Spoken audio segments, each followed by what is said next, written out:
Dr. Chuck the Science Schmuck. Synchronize. So, I was sitting somewhere, probably downstairs, maybe upstairs, and I don't even have an upstairs, and I was doing some math, which is one letter away from what I really wanted to be doing, which was, of course, moth.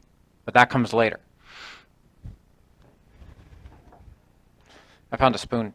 The math problem I had in question concerns a specific axiom, which, if I remembered to make this video properly, will be listed somewhere in the title.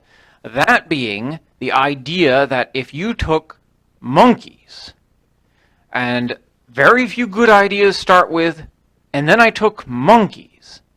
But if you take a number of monkeys and put them in a room with an equivalent number of typewriters, that with enough monkeys and enough time, those monkeys will eventually produce the entire works of Shakespeare. So, I was sitting there, lamenting my lack of moth, and I thought to myself, how many monkeys would that take, and how long would that actually take? And can the monkeys do it? So then, that's what I did. Took me like 2 hours. What else am I going to do with my time?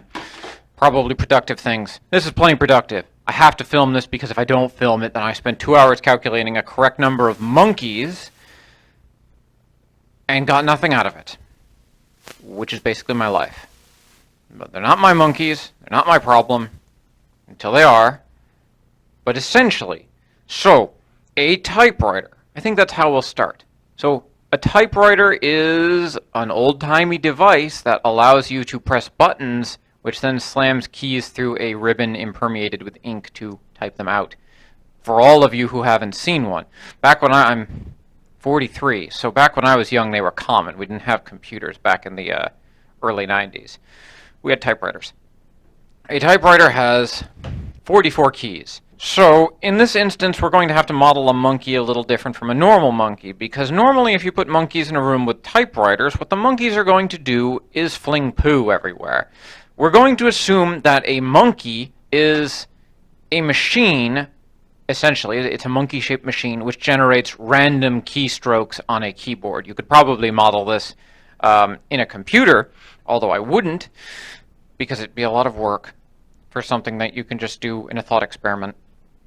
A monkey presses one key at a time randomly.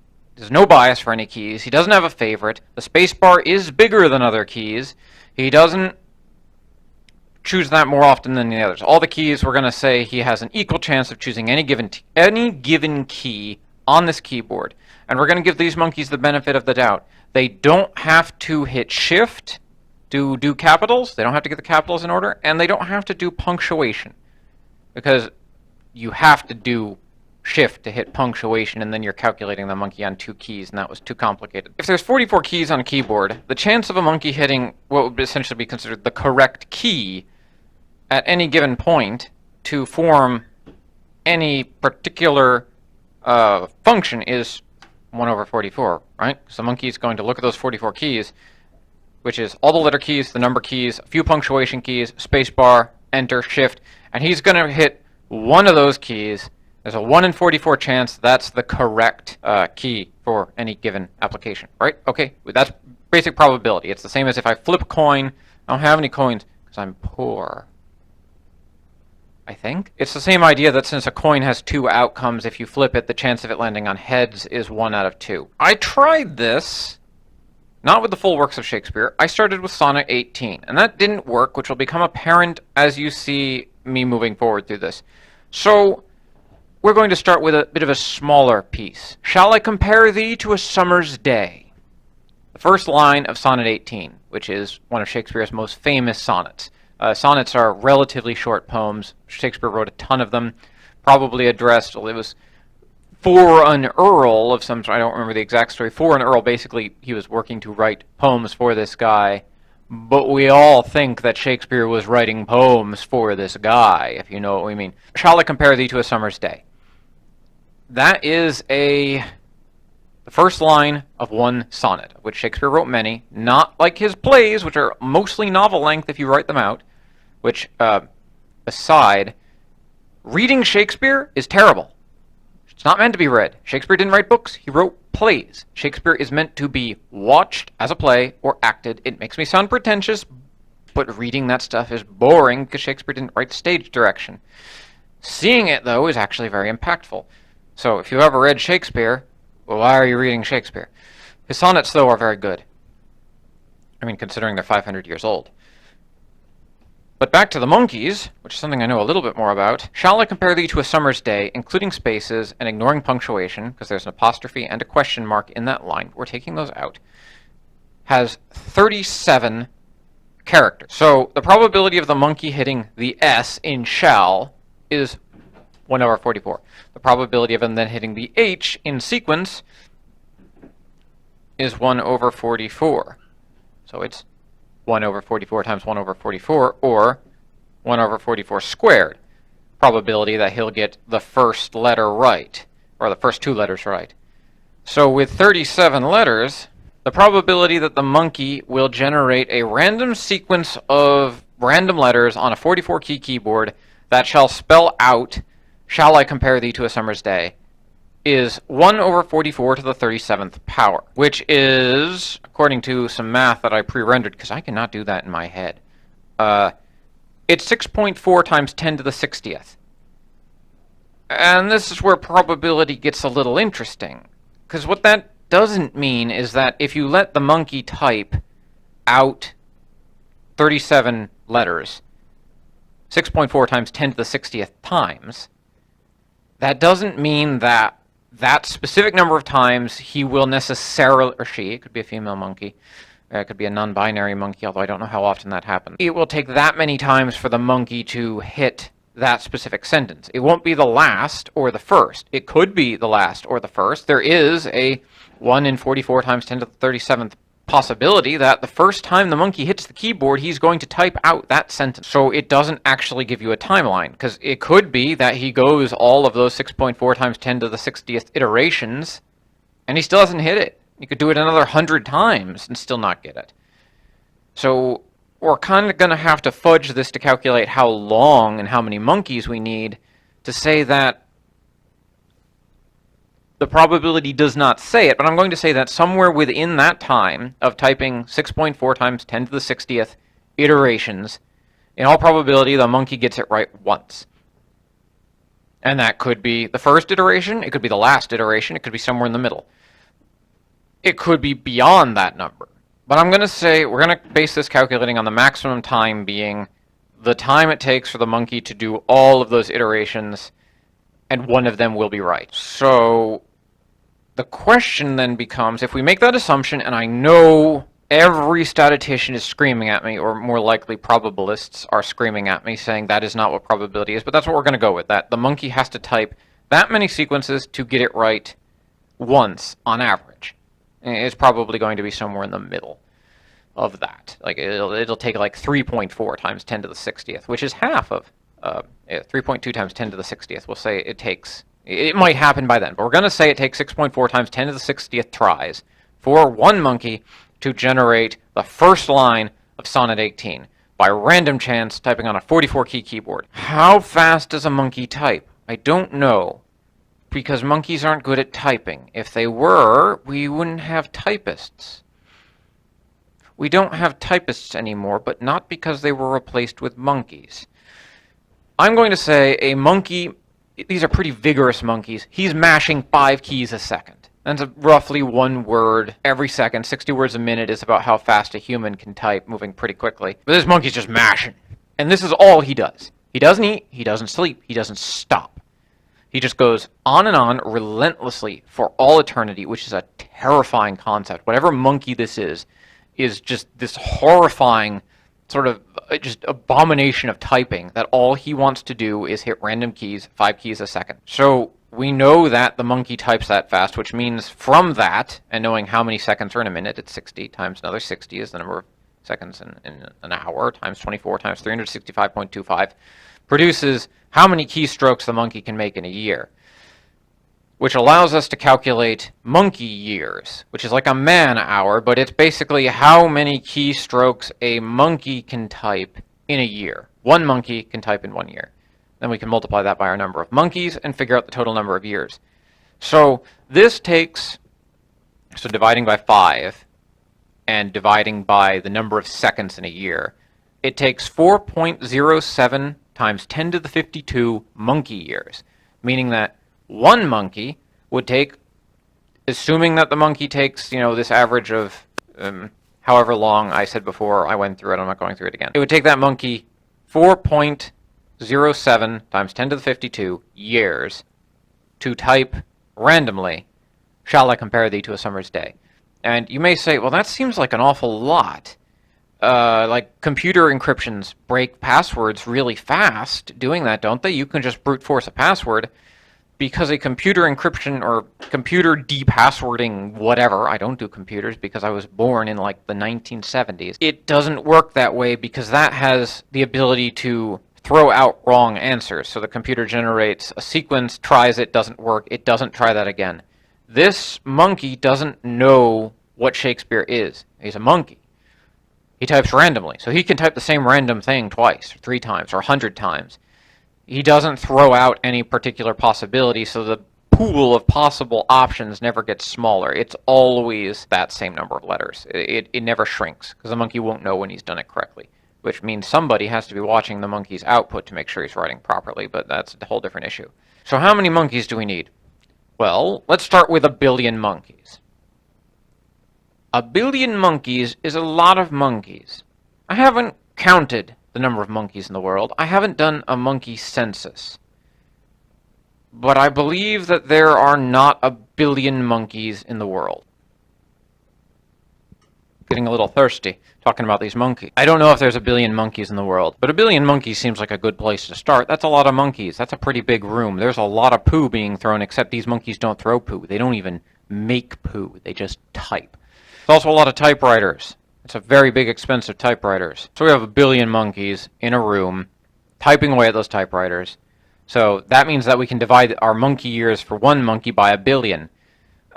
Which is where scientific notation gets interesting, because 1 billion is 9 or whatever. It doesn't actually reduce it that much. Well, it does, but not really. So 1 billion monkeys typing produces a value of 4.07 times 10 to the 43rd years. Let me write that down just so I can create an impact of how big that number is. Which I can't really, because that is a number that is very, very, very, very large. That many years. So that's 4 followed by basically 43 zeros. It's over there somewhere. Now I looked that up, and that I find it exists on Wikipedia. I find it the most existentially depressing and also terrifyingly saddening page is a list of the far future in the events that are thought by physicists to occur over time, looking vast distances into the future, approaching its complete and utter sad destruction.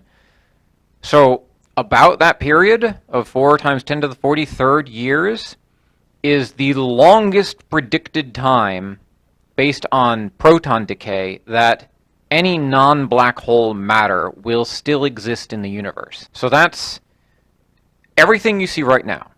You can look at me, you can look at my facility, you can look at yourself, out your window, at your car, at the nearest monkey. That matter will not exist by that time. It will have fallen apart into nothingness. The universe will be totally dark. There's no stars. There's no planets anymore. There are only a few silent, noiseless black holes burning away the last of their life as they too slowly die. So, in order for this to work, we would have to consolidate the last of the universe's matter into a facility containing monkeys and typewriters for them to type out the first line of Shakespeare's most famous sonnet by random chance. Say, well, we just need more monkeys. What's a better number of monkeys? Well, I entered this. This was done with Excel, so it's a big spreadsheet. I just boosted the number of monkeys a little. I found that 20 quadrillion monkeys, all typing at once, could accomplish the same task in 2.035 times 10 to the 36 year. 20 quadrillion monkeys is a lot of monkeys. That is an almost unfathomable number of monkeys. 1,000 billions makes a trillion, and that's a really big number. Another 1,000 of those makes a quadrillion. And then make 20 of those. That's probably way more monkeys than you can fit on one planet, and a significant number of typewriters. And what have we accomplished? Well, we have moved up our timeline from the maximum known death of all matter in the universe, all non-black hole matter in the universe, to the minimum predicted death of all matter in the universe, and that around 2 times 10 to the 36 years, if protons decay as fast as they might, matter will start to have, well, that is when it's predicted matter will still have all ended, depending on how the math goes. The correct number of monkeys, that's the amount of monkeys that if we consolidated the matter of the universe into those monkeys, they would be able to finish writing by the time all matter in the universe is gone, and we have no more possible monkeys because there's nothing to make them out of. All matter will have died. There will be no more monkeys. Ignoring the logistics of sustaining 20 quadrillion monkeys for 2.035 times 10 to the 36 years, we'll say we hired a wizard who can do that somehow, because I don't really want to go into the logistics of just how much poo these monkeys will be making in that period of time. That's to write the first line of a sonnet by typing on typewriters at random. That's not the complete works of Shakespeare. That's one sentence. And that sounds absurd, but I've checked the math, and just the problem of it is that the number of the probability of 1 over 44 to the 37th of the monkeys hitting the keys with the right possibility and probability is just so tiny. Now granted, they might be able to accomplish that sentence faster. I don't know if it's a legitimate statistic thing, but I could say, oh, there's a 50% chance that they will accomplish it in such and such a timeline or whatever, but they're going to take a long time. That's a long time to write one sentence by random choosing of letters and characters on a keyboard for one line of a sonnet. You're probably asking me, well then calculate the number of monkeys you would actually need, but the number of monkeys past quadrillions doesn't mean anything to us anymore. I could say, yeah, if you got... Yeah, sure, you can have that many monkeys, but once you consolidate the entire mass of the universe into monkeys... Good news, everybody! I've actually moved up our timescale by increasing the number of monkeys to its theoretical maximum. So considering that the universe supposedly weighs 2 times 10 to the 49th metric tons, which is a lot of tons, that's a very heavy universe, and your average monkey weighs about 5 kilograms. Some monkeys are slightly heavier, some monkeys are slightly smaller. There's big monkeys and little monkeys. Then, if you converted all matter in the universe into monkeys, we'll get the typewriters from somewhere else, we would have 4 times 10 to the 51st monkeys. That is the theoretical maximum possible number of monkeys. Again, we're not even talking the typewriters. They can be imaginary typewriters. The monkeys can scream. We're not doing the logistics of the typewriters. With 4 times 10 to the 51 monkeys, creating the first line actually becomes feasible, and that it would take the entire universe worth of monkeys only 10 years to randomly type out the first line of Sonnet 18. So we're on our way to fully creating the works of Shakespeare in a reasonable time frame. Except... one small feature, 1 over 44x. Every time we add a letter, it adds to the exponent. So it does not scale linearly with every letter we ask the monkeys to type. It scales exponentially. So let's ask the monkeys to add in the second line of Sonnet 18. Thou art more lovely and more temperate. That's 39 letters. So now we have a total of 70-something, like 79. That's 76 letters. That means that our x value in this equation is now 1 over 44 times 10 to the 76. Meaning that if we ask the monkeys to write the first 2 lines, and remember, this is all of the monkeys possible. We're not even considering the typewriters here. The whole universe is monkeys. We've turned it all to monkeys. It's all monkeys. It's all monkeys. So asking all the universe turned into monkeys to type the first 2 lines of Sonnet 18 will take 1.27 times 10 to the 65 years. Now, if protons decay, that will be past the time when there is any matter left in the universe to make monkeys, considering that the amount of matter in the universe will slowly decrease until it's just black holes. But there aren't black holes in the universe. We've taken every black hole and turned it to monkeys.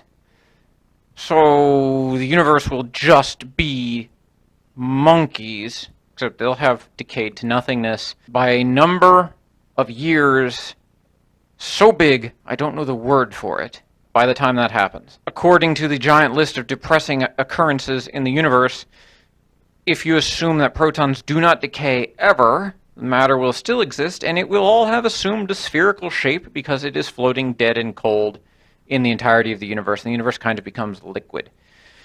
So the monkeys will have turned spherical because the entire universe is them. That long to randomly type out the first 2 lines of Sonnet 18 by random chance.